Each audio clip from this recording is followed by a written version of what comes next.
मेरा नाम जैद है। मेरा इस दुनिया में मेरी माँ के अलावा कोई नहीं था, मगर जब से मेरी शादी हुई थी वह भी बीमार रहने लगी थी। हालांकि मैं अपनी माँ का बहुत ध्यान रखता था, क्योंकि मुझे पता था मेरी माँ के अलावा मेरा इस दुनिया में कोई नहीं है। मैं रोज डॉक्टर के पास लेकर जाता, लेकिन वह दिन ब दिन कमजोर ही होती जा रही थी। शादी के 1 साल बाद ही भगवान ने मुझे 2 जुड़वा बेटियां दी थी। मेरी बेटियां अभी 1 साल की ही थी कि मेरी माँ मुझे छोड़कर चली गई थी। मेरा बाप तो आज से 5 साल पहले ही मर चुका था, और आज मेरी माँ भी हमें छोड़कर चली गई थी। ना ही मेरा कोई भाई था और ना ही मेरी कोई बहन। हाँ, मेरे कुछ रिश्तेदार थे जो गांव में रहते थे, मगर मैं अपनी माँ के साथ पिछले कई सालों से अहमदाबाद में रह रहा था। माँ के चले जाने के बाद अब मेरी पत्नी और मेरी दोनों बेटियां थी, जो मेरी दुनिया थी। माँ के मरने का मुझे उस समय बड़ा सदमा लगा था, मगर वक्त गुजरने के साथ साथ मैं भी अपनी जिंदगी में बिजी हो गया। मेरी पत्नी मुझे बहुत मोहब्बत करती थी और मेरी दोनों बेटियां बहुत ही खूबसूरत और मेरी बहुत ही लाडली थी। मेरी पत्नी बड़ी सदा तबीयत की मालकिन थी। उसने आज तक कभी मुझसे कोई जिद या इच्छा नहीं की थी। मैं उसे जो भी लाकर दे देता वो उसी में खुश हो जाती थी। मैं हर साल अपनी दोनों बेटियों की जन्मदिन बड़ी धूमधाम से मनाता था। मेरी बड़ी बेटी का नाम रीजा और छोटी बेटी का नाम जुएबा था। समय गुजरता गया और अब दोनों 10 साल की हो गई थी। मेरे पड़ोस में एक लड़की रहती थी जिसका नाम आयशा था, जो मेरी बेटियों की बहुत ही अच्छी दोस्त थी। वह अक्सर हमारे घर आ जाती थी और मेरी बेटियां उसके साथ खूब खेला करती थी। मैं भी अपनी बेटियों पे कोई रोक टोक नहीं की थी, क्योंकि मुझे पता था इनका कोई अपना सगा रिश्तेदार इस शहर में नहीं रहता, तो यह कहाँ जाएंगी। और आयशा भी मिजाज की अच्छी थी, खूब मिलकर खेला करती थी, कभी लड़ाई झगड़ा नहीं करती थी, इसलिए मैंने कोई रोक टोक नहीं उठाई थी। तीनों आराम से एक दूसरे के साथ खेला करती थी। आज मेरे दोनों बेटियों की जन्मदिन थी और हर साल की तरह आज भी मैं ऑफिस से निकलने के बाद बाजार गया था, जहां से मैंने अपनी दोनों बेटियों के लिए गिफ्ट खरीदने थे। इसी खुशी में मेरी बेटियां अपना घर भी सजा रही थी और मेरी बेटियों ने अपनी पसंद का केक भी ऑर्डर कर दिया था।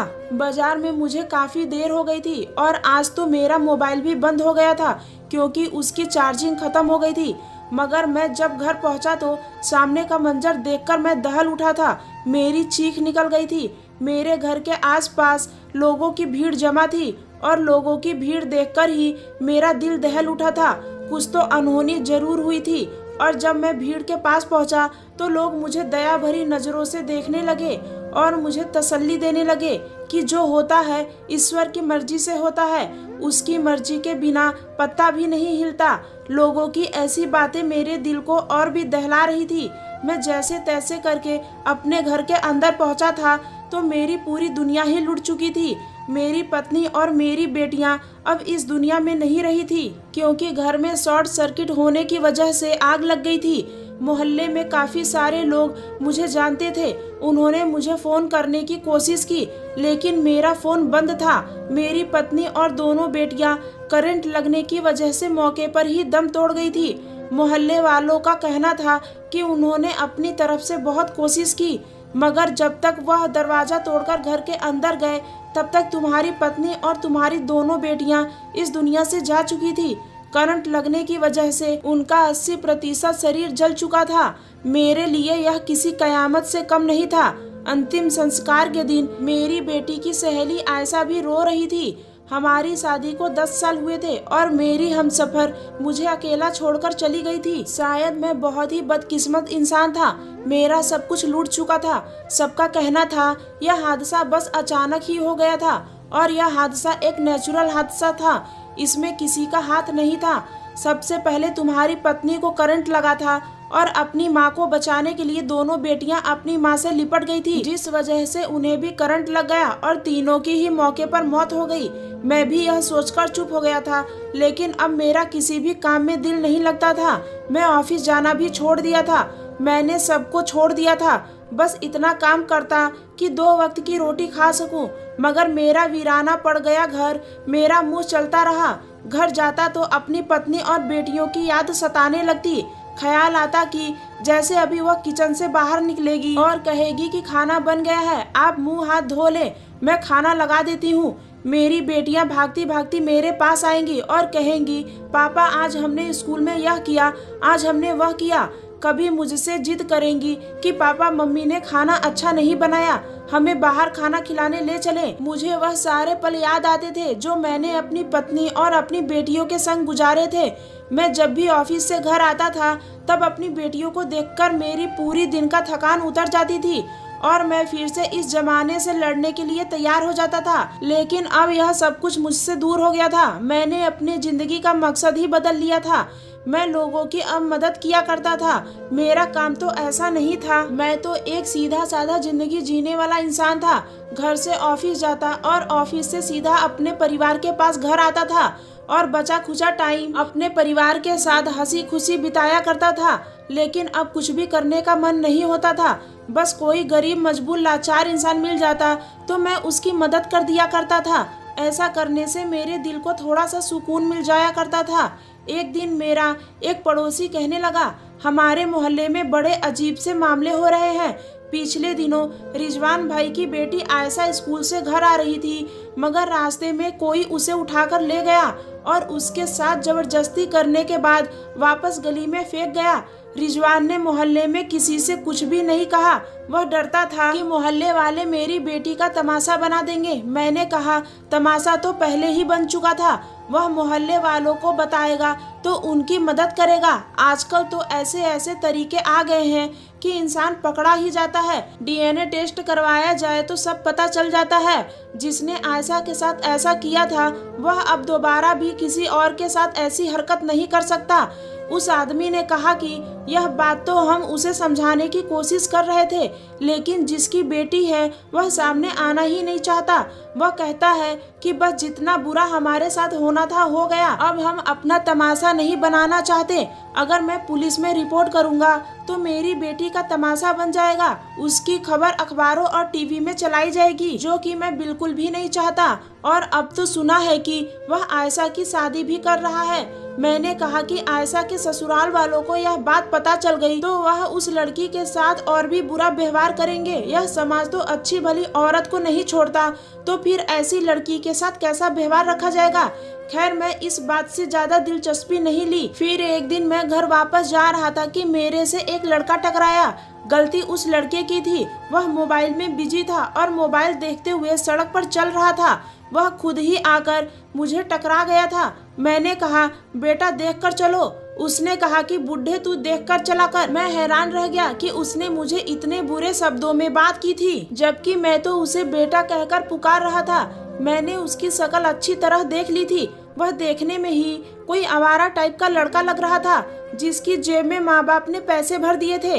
हाथ में महंगा मोबाइल पकड़ा दिया था, लेकिन तमीज से खाली था, इसलिए उसके साथ बहस करना बेकार था। वह लड़का मुझे घूरता हुआ वहां से चला गया, पर उसकी शक्ल मेरी आंखों में बस गई थी। मैं सोच रहा था कि उसके माँ बाप ने उसकी कैसी परवरिश की होगी। उसके माँ बाप ने उसे बड़ों से बात करने की तमीज भी नहीं सिखाई थी।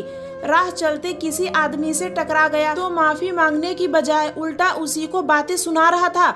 उम्र बढ़ने के साथ साथ इंसान में यह हुनर नेचुरली आ जाता है कि वह शक्ल देखकर ही पहचान लेता है कि कौन कैसा है।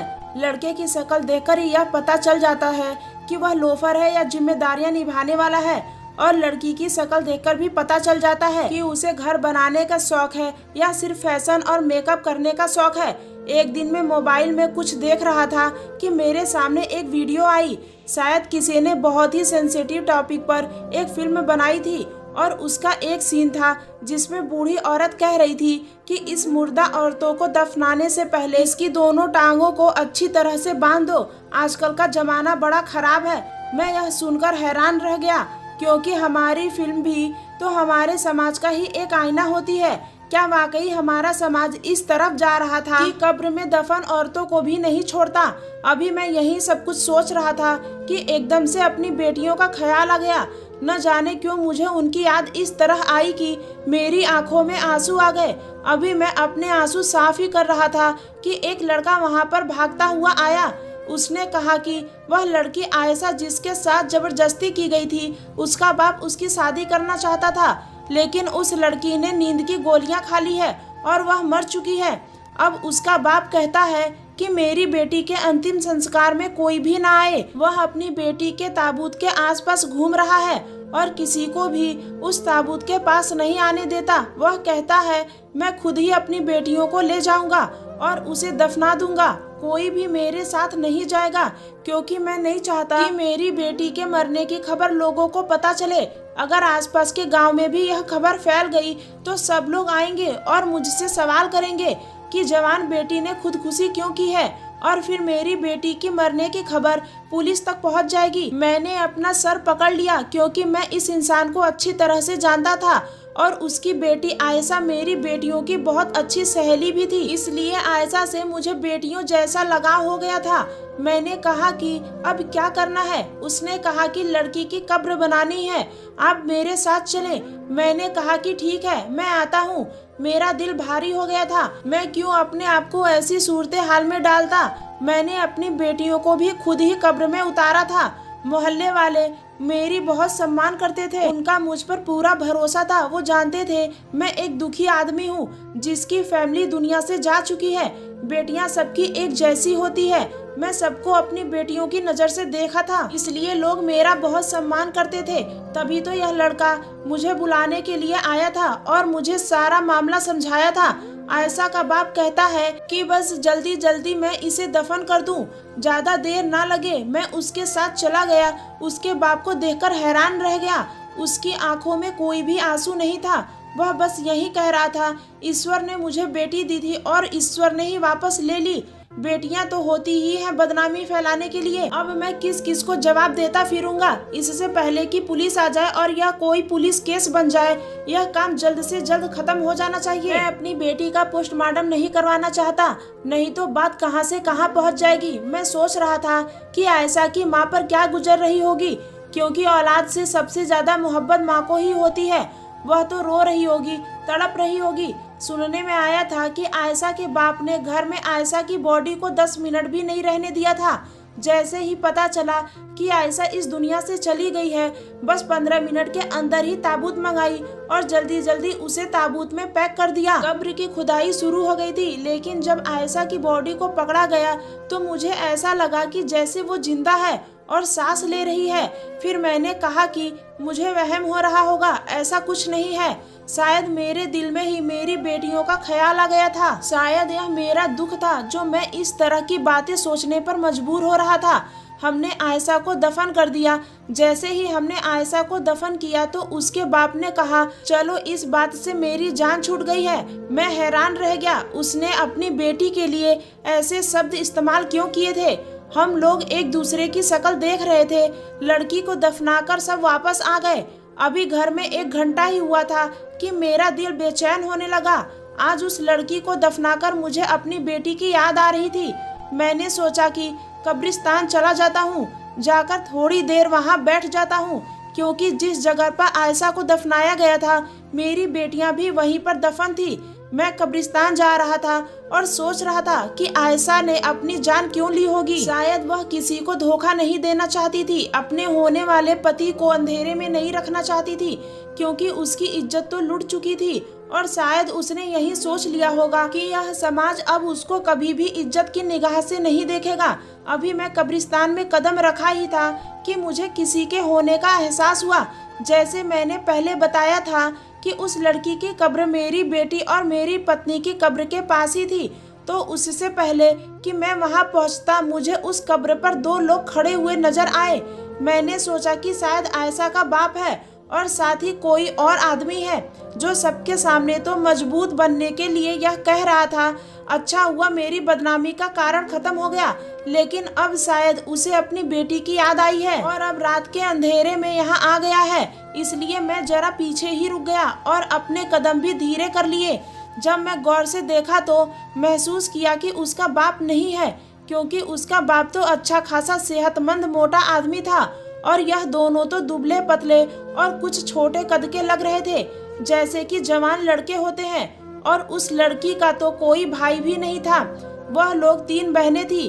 शायद इसीलिए उसका बाप अपनी बेटियों से तंग था कि उसे बेटी की वजह से ही बदनामी सहनी पड़ी, इसलिए वह अपनी बेटी से पीछा छुड़वाना चाह रहा था। मैं कुछ पीछे ही रुक गया, लेकिन अब मुझे उनकी आवाज भी नहीं आ रही थी।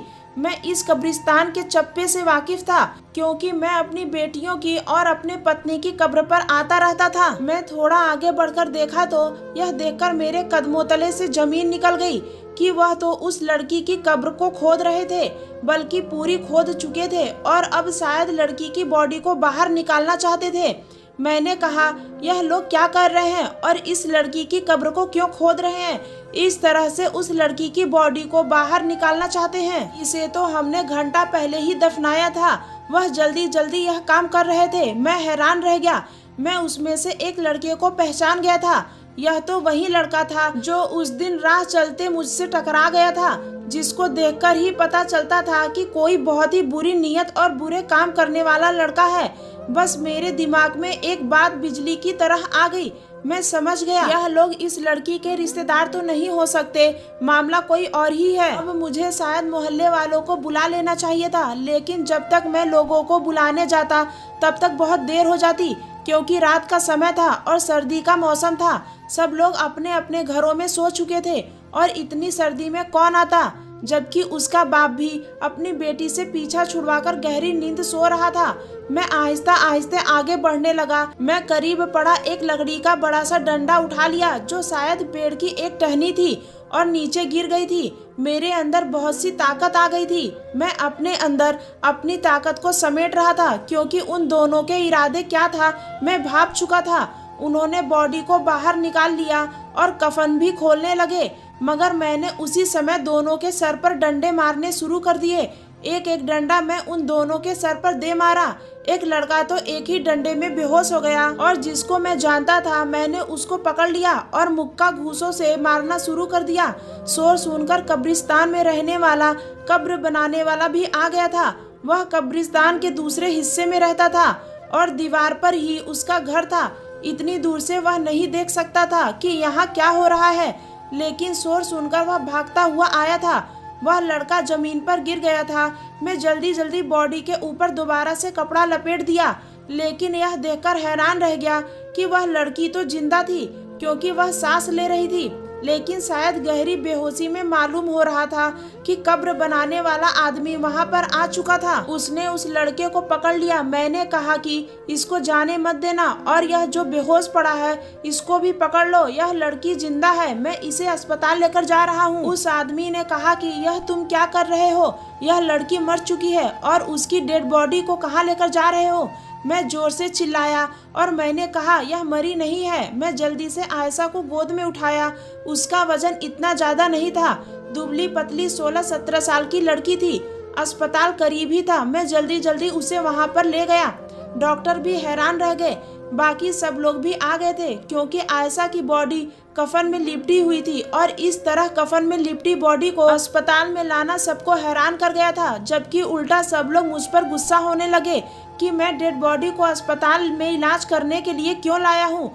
मैंने डॉक्टर को कहा कि इसको चेक करें, यह जिंदा है। डॉक्टर ने जब चेक किया तो उसने कहा कि इसकी सांसें तो बहुत धीरे चल रही है, हमें इसे फौरन ऑक्सीजन लगानी होगी। मैंने कहा कि जो भी करे बस जल्दी करे। वह जल्दी जल्दी उस लड़की को अंदर ले गए, उसे ऑक्सीजन लगाई।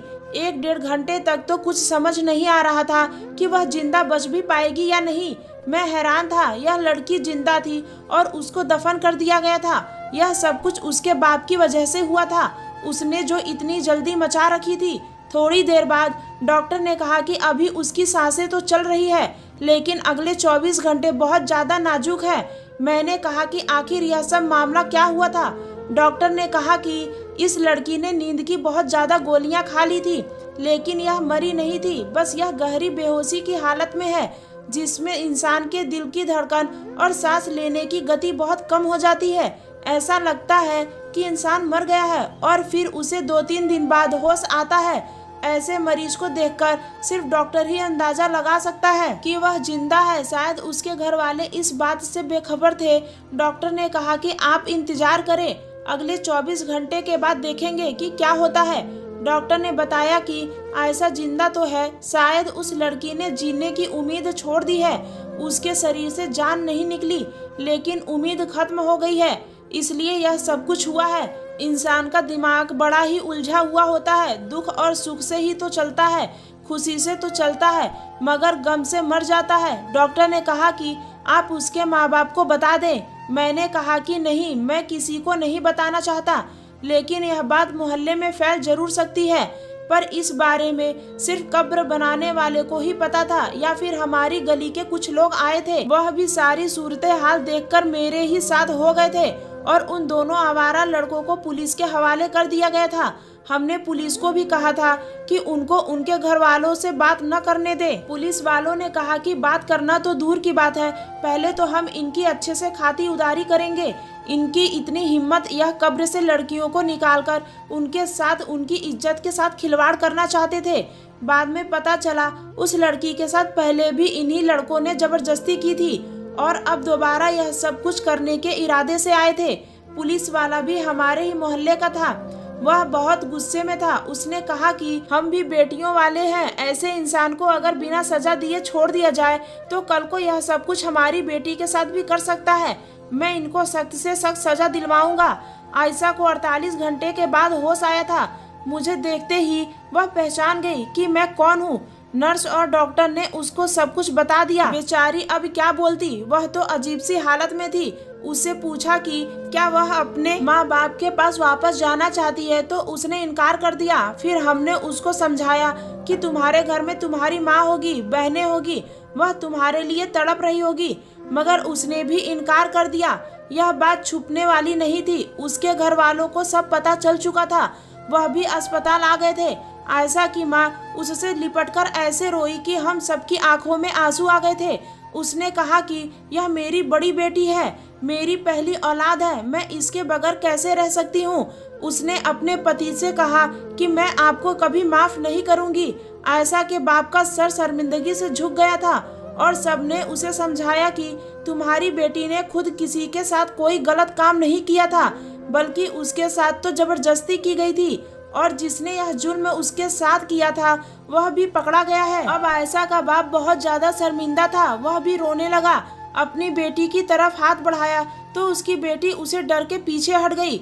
यह मंजर देखकर वह फूट फूट कर रोने लगा और ईश्वर से माफी मांगने लगा। पुलिस वाले ने कहा कि अब इस लड़की का क्या होगा, यह तो बेचारी हर तरफ से बदनाम हो गई है। मैंने कहा कि इसकी जिंदगी बच गई है, यही बड़ी बात है। लेकिन हमारे ही मोहल्ले का एक लड़का आगे आया और उसने आयशा से शादी करने की बात सब लोगों के सामने कर दी। मैं उस लड़के को जानता था। उसका अब इस दुनिया में कोई नहीं था और वह अपनी माँ के साथ रहता था, लेकिन बहुत ही गरीब था और मेहनत मजदूरी करता था।